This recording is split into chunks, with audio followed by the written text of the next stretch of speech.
All right.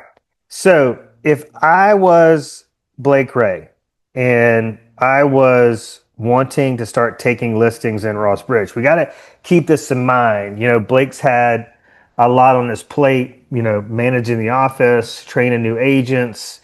He's constantly on the phone, putting out fires and just dealing with stuff all day long. So we're going to have to use our imagination here and just pretend that Blake has all the time in the world to focus on making Ross Bridge his niche. Just so there's no confusion, I mean, you can make your niche a zip code, it can just be a city, it can be a community, like, Aaron's in Fairhope, so like the fruit and nut district is a massive community in Fairhope. She could choose that. You could do waterfront properties, golf course properties, new construction. I think it is best to try to pair this with something or some place that is really interesting to you that really feeds your soul. So obviously, Glenda Baker loves living in Metro Atlanta, loves the restaurants, loves the small business owners, loves the real estate, loves the people. It fits her to a T. What fits you? I was talking about this to a buyer I was showing yesterday. At the end of our showing, she was like, "Hey, thank you so much for dedicating your Sunday on short notice, by the way, to show me these lake homes." And I said, "Look, don't ever have to apologize because I love doing this, and it just doesn't feel like work to me. So you need me, you called me. I don't care how big or how small the need or request is. Just you got me on speed dial, load me up." And I think it's really important for people to hear that you love what you do as well, and they need to see it in the content that you're creating in and around your niche. But the biggest advice I would give Blake Ray is in conjunction with the, if we were just doing today's call simply based on a follow up from Sloan's call last week. So I wanted to recap Sloan's call, but I wanted to do it in an actionable way. So how can we apply what we learned from Sloan and what we've learned from our guest speakers the last several weeks and months? How can we apply that to a business plan? I understand, like, we have these guest speakers on and what they say like sounds really good, and you're like, wow, I want to try this. And then after the call, you're like, shit, what do I do next? Like, what do I do first? Like, what's the best first step? So if you were listening last week or you watched the replay, you heard Sloan talk about what she has witnessed firsthand from being a qualifying broker, watching agents, professional full-time agents, find and sustain success in the real estate business. Just to be consistent with their closing, it's every single month. It's just like a well-oiled machine, right? So if I was Blake Ray, let's think about this. I've already admitted and been very transparent that Blake Ray doesn't have the typical time and space around him that you guys do, right? Because he's busy doing all the stuff to help, streamline everybody's business and answer everybody's questions and all the things. So we're just pretending this morning that he, you know, let's just say I hired a sales manager so he could free up some of his time so he could focus on real estate. One of the first things that I would do if I was Blake Ray would go to the MLS and pull up every active listing in Ross Bridge. I would look at every one that's active contingent or pending sale or under contract. And then I would look at the solds for this entire year. And I would really start going through that data, running some data on the average list price. I want to look at the list price versus sold price ratio. So a seller lists their home for $799. They're getting about 97% of that asking price at closing. That's important to people. Days on market. I want to look at the different. We have all these different, and this is why, like one big subdivision like Ross Bridge can be a niche, because it can be very, very time consuming, because there are several neighborhoods within the neighborhood and they all have different price points. Some of them are, more cottage style, more patio home style. Some are big estates on big, lots. So you're really going to have to be diversified in your understanding of these different communities within this one massive neighborhood, as well as all the amenities, all the fees associated with the HOA. Like Blake would even need to know, like, what does it cost to play a round of golf at the golf course? What does the Sunday buffet cost? He'd have all that information. He would know, how many homes have sold so far in June. He would know the total homes that sold in May, and then he would either know the averages or the medians. So you can run these reports, and we can show you how to run these reports in Paragon. The best thing about it is it's so dang easy to run these reports once you have a targeted area that you're going to focus on. And it does the calculations for you. So basically, from there, you're just looking, memorizing, you're studying, you're committing to memory this data, and you're looking at it so often that it becomes sticky in your mind, right? Sloan was talking about last week, creating like sticky relationships because you're in touch so consistently that you stay top of mind with these people, right? So research was a big part of what she was talking about last week. This would be a daily thing. Like Blake would wake up every day and open up the MLS and start checking out new inventory. He could save a hot sheet so he's automatically updated on this stuff. He could save a search with his website. That's one thing I do is I have the website email me, new listings, new pendings, new sales, but especially new listings. That's my key to know, oh gosh, here's a whole new crop of listings I need to go preview. Okay. All right. Just raise your hand or put it in the chat if you have a question. I think it'd be really, really beneficial if you had a question to ask it and go, well, wait a minute, I don't understand that. Or, hey, how do we get training on this running reports in Paragon? So the data is really, really important. You guys just have to, keep this in mind. If you go work at a restaurant today, they're going to give you a menu and say, hey, memorize this. You need to learn the systems. You need to learn how to put in an order, how to cash people out. You need to know, these 5 things you just have to know before you get on the floor. You have to know them backwards and forwards before you have a chance to earn money. And there's really no difference in what we're doing here. But if most real estate agents are super honest with each other, with themselves, really. Or if I started quizzing each of you on the call about, I asked Anissa, what's the average days on market in Madison? How many homes have sold in Madison County or, the city of Madison this month? If I did that with all of you, I'm probably going to get a lot of, guesses or I don't knows. I can tell you, I research this information all the time. Well, the average is about a month, 30 days, and it goes somewhere in between, you know, 20 to 60 days. That's what in medicine going on. So your average days on market in the city of Madison is what? About 30, I think the last time I was checking. All right, I'm going to check this out and see if do you know how many homes have sold in the city of Madison so far this month? Well, see, that's the problem. I didn't learn that, but 9 days. It's only been 9 days. But what about previewing new listings?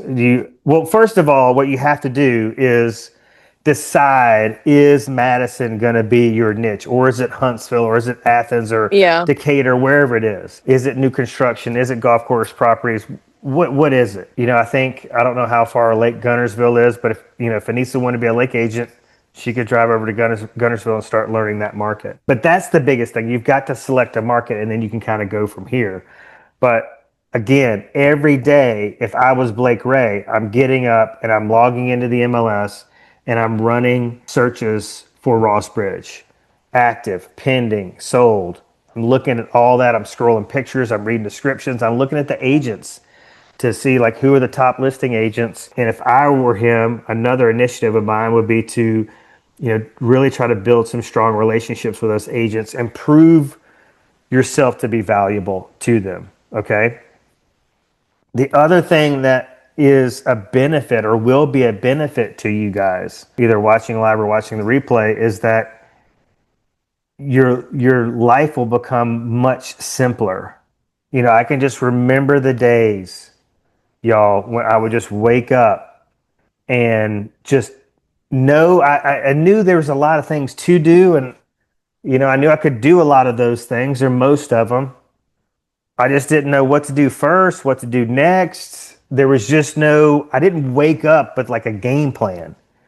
So, Aaron's a big sports buff. If the Green Bay Packers show up on Sunday without a game plan, they're going to F and lose. That's just the way it is. All the players on the team have to know the playbook. But the biggest thing is they have plays they know they're going to run if given the opportunity, and they have a good idea that most of them are going to work, right? So running the plays that work. What we can do here is just immediately take the guesswork out of this industry and simplify it so that it becomes not only easy but fun. Okay. Any questions about that? Put them in the chat. Raise your hand. So Blake gets up, studies the data, sees new listings to go preview. I think, you could have 2 days a week where you go and preview new listings in your target market, in your niche market. All right. This is insanely beneficial to your business. One of the issues that I've found with agents that don't understand how this could be beneficial, a beneficial use of their time, typically the justification they've made with themselves is that if they go out and preview these listings, they're not their listings. They have very little hope of making any profit off of these listings. They're not currently working with any buyers for these listings. It just doesn't make sense to them because after they get done previewing these listings, they still have the same amount in their bank account as they did when they started. So you've got to understand and really make peace with the fact that real estate's a compound effect. All right. But if you start waking up tomorrow, you're like, this is what I'm going to do. I'm going to wake up or clock in as soon as my office hours start. So maybe your office hours start at 9 a.m., 8 a.m., whatever it is. It's consistent. So 9 a.m., Blake opens up his laptop every morning, goes immediately to the data for Ross Bridge. That's every morning. What's new, what's sold, what's pending. He's checking it all out and he's running those reports. He's studying the data.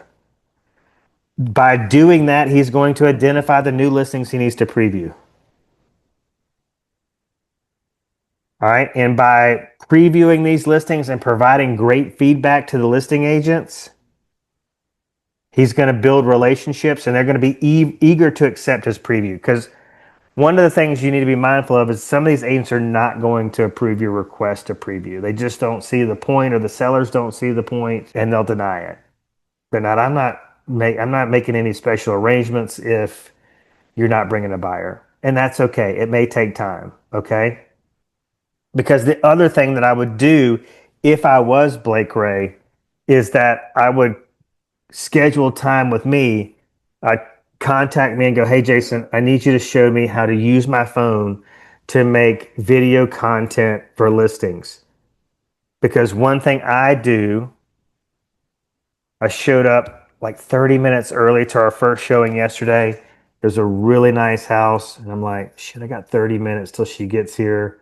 I bet you I can film this thing in 30 minutes. I can at least do just kind of a fast video preview of this home. It's an agent I've already gotten permission to market their listings all day long any way I want to, as long as I put a little disclaimer on there. It says listing courtesy of the listing agent and the listing company. So that's what I did. But, outside of that, Blake doesn't have to wait for me to train him how to make those videos because he can just take some photos. So I was taking photos yesterday, and one of the posts I made after I got done showing was, you may have seen these. Hey, enjoy some scenery from today's showings on Smith Lake. Show people you're out there working. The other thing you got to keep in mind is that whatever social media channels you're on, those are being used as an interpretation of your qualifications to represent somebody on a sale of a property. From a buyer's agent standpoint, a listing agent standpoint, that is your resume, what you're putting out there in the public. So people want to see that you're out there working in real estate every day. You're not just sitting on your hands waiting for your phone to ring or a text to come through or an email. Does that make sense? They want to see busy. That's how trust is established. Oh, you're accomplishing things. You're doing things consistently. I'm starting to associate professional real estate agent with you. You got to keep in mind that if you're not doing this, if you're not following things that you heard Sloan say, or she's describing an agent that doesn't sound like you, the case could be made that you're not conducting yourself as a professional agent, and people don't want to do business with you if you're not professional. People don't want an unprofessional dentist. They don't want an unprofessional doctor. They don't want an unprofessional lawyer. All right. And you are absolutely in a high demand professional field that AI can't replace, at least not now until there's like robot agents. That's the other thing too. I don't know if I'm going nuts, but I'm like, shit, I need to go out and make as much money as I can. So if robot agents do start taking over, I'm okay. Right? Anyway, I digress. So I would get with me and go, hey, teach me how to do this. Because there's some things I think we all need to have once we identify our niche. We need a YouTube channel. We need a Facebook community page. And we can add this down the road because a lot of what I want to preach, at least front load with agents starting out on this journey, is not only fake it till you make it, but lead with revenue. So let's work with like sweat equity. Let's try to spend as little money as possible until we can afford it. But adding a newsletter, for example, with MailChimp is $10 a month. Okay. And you heard Jay speak before Sloan talking about a top 25. So when you can afford $10 a month and you've got 25 people, hell, if you got 10, just start sending them one email newsletter a month. The templates are already created. You just got to kind of customize them in MailChimp or Constant Contact. I just found that MailChimp's the cheapest. And so I went with it. And a girl that I know up here that runs, she's a CEO of Soul Grown, Alabama. I get their newsletter every week. It's through MailChimp. It looks great. So I was like, well, shit, I'll just go with that. If it's good enough for them, it's good enough for me. And that's kind of how mindset wise I kind of operate. Like if it works for them, it's going to work for me. I don't need to second guess it. I just need to do it and do it consistently. I put in the time, I put in the research, I put in the effort, I put in the sweat equity. So yesterday I was answering a lot of questions with authority and confidence. So it took me a while to get there, but there is a point right around the corner where I'm going to start enjoying consistent $1 million or let's say over $700,000 sales month over month. And I'm going to look back and go, shit, that was a lot of work, but it was worth it. And now I've just got this well-oiled machine. My pipeline's full. My stress level's down. I'm really getting paid very well. I can use that money to start investing in my own investments on the lake, maybe start, looking at an Airbnb investment, whatever it is, right? So I'm diversifying my portfolio. I'm putting my commission checks to work with me. I can make really big deposits in my financial advisory bank account. I can buy some Bitcoin. There's just a lot of stuff I can do, right? I've got the resources to do it. All right. Maybe I can partner on a flip with somebody that I know is in that business. I mean, hell, we've got agents in our office that are working flips. So you can go like, hey, let's go find our first flip together. Let's do it together. All right. So you have those resources. And then you just got to keep thinking about the content train around all that stuff. Is this worthwhile? Should I be documenting this? Is this a story that I can tell that might help somebody else? Hey, I saved up money, bought this Airbnb on the lake. It's paid for itself.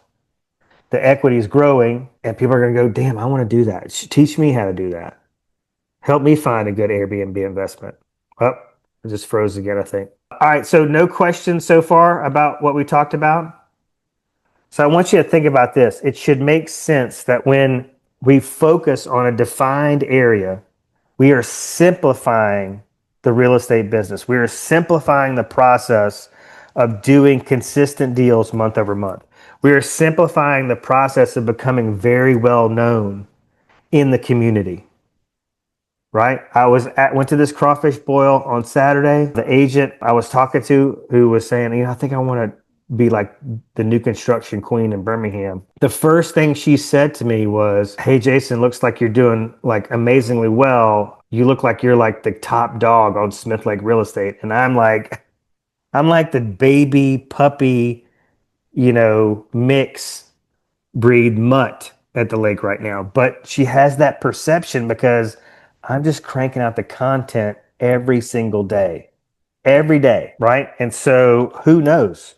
If she gets a lake buyer, she might go, God, I don't even know where to start with this. I don't have the MLS access. I'm just going to send it to Jason. So we're making this easy on ourselves. We're getting consistent with a routine so we don't have to get up every day and go, damn, I know I need to do something today to sell real estate. I just don't know what it is. Don't be like me, like the first few years of the real estate business, just sit around and wait for things to happen. And God, I was so anxious. I was wishing for things to happen. I can remember going on vacation. Like Diane and I went to like Anna Maria Island and I just checked my phone. I was, I was like obsessed with checking my phone to see if I got a real estate call, but I wasn't really doing anything to make the phone ring. But I just didn't enjoy that vacation because I was just so frustrated. I was like, shit, I got my real estate license. I've signed up with a brokerage. I put some things out there, a little bit of, feelers out there with some friends I have locally here in Tampa, Florida, and my phone ain't ringing. What the hell's going on? So it's like every day I got up, beat my head against the wall. So I always said if I ever got another opportunity, to get back into sales and full time, that this is the way I would do it. So it makes your life a whole lot easier. Think about the agent who's trying to be the Baldwin County agent, the Madison County agent, the Metro Birmingham specialist. I mean, not only there's just no way you can do that and be very, very well informed to where when somebody asks you a question about the market, you're there to answer it in a very intelligent, highly researched way. You're just going to give this watered down approach. You're going to be the jack of all trades and the master of none. And people are going to recognize that because it is going to be delivered to them in a way that lacks confidence. Does that make sense? But the other thing I want to think about this, and then hopefully you guys will have some questions, is the other part of this, the networking aspect of this. Okay. So in Ross Bridge, there is a church. So Blake could start going to that church. And the thing to kind of keep in mind is just going is not enough. All right. So he goes to the church. He says, hey, I want to be a greeter. I want to volunteer. How can I help y'all out? And then maybe he saves up and goes on a mission trip. And there's like 10 people from the church that go on that mission trip. And he develops some really good relationships from that mission trip. There's also a lot of events in the neighborhood. They put on a farmer's market. They do bingo nights, all kind of stuff. I could get with that group and go, hey, whenever y'all need me, if y'all need me to set up some tables, I'm here. Just give me a call. I'm here to help as needed. I can also participate. There's a witches ride in the neighborhood. There's a golf cart Christmas parade. There's a bunch of restaurants and small businesses in the community. I would get to know the owners of all those and offer to do marketing content for them. I'd be present. When there's a neighborhood yard sale, I'd go to those yard sales and I'd talk to people. My open houses predominantly would be within this subdivision. So people see my name on the listing signs, the open house signs, the directional signs, and it's all in a tight radius. It's all in a tight radius. Blake and I mention this every now and then, but try to remind, our beach agents that a lot of those beach agents to be successful, they go to happy hours, they go to events, they go somewhere and they make it a point to talk to people. So I don't know. You guys take from this what you will, but I can tell you that it works. It's proven. It's just about foolproof. It's going to get you on the path of doing everything the right way in terms of becoming well known. The goal here is to become well known primarily for one specific skill. And that skill, you need to go an inch wide and a mile deep. There's no way you can go an inch wide and a mile deep if you're a Jefferson County agent or a Birmingham Metro agent or a Baldwin County agent or a Madison County agent. I mean, there's just too many things going on. There's too many segments of the market for you to be an expert on all things. So if the content you're putting out is consistently on topic, on brand for your niche, you're doing good. If it's all over the place, that's the kind of result it's going to yield. All right, 11:40 questions. Now, Alex, I mean, you could teach this to Blake next time you see him. You go like, "Hey, we're on a call. This is what I learned, man. This is what I'm going to do, and this is you should be doing it too." My hope for you is that you pick something. My hope for you is that you pick something. Okay? But my like esteemed hope for you is that you're going to pick something that feeds your soul. Like if the sound of the Gulf of Mexico, Aaron, if the sound of the Gulf of Mexico crashing against the shore, if that just immediately melts Aaron's stress away, then damn, beach agent might be her calling.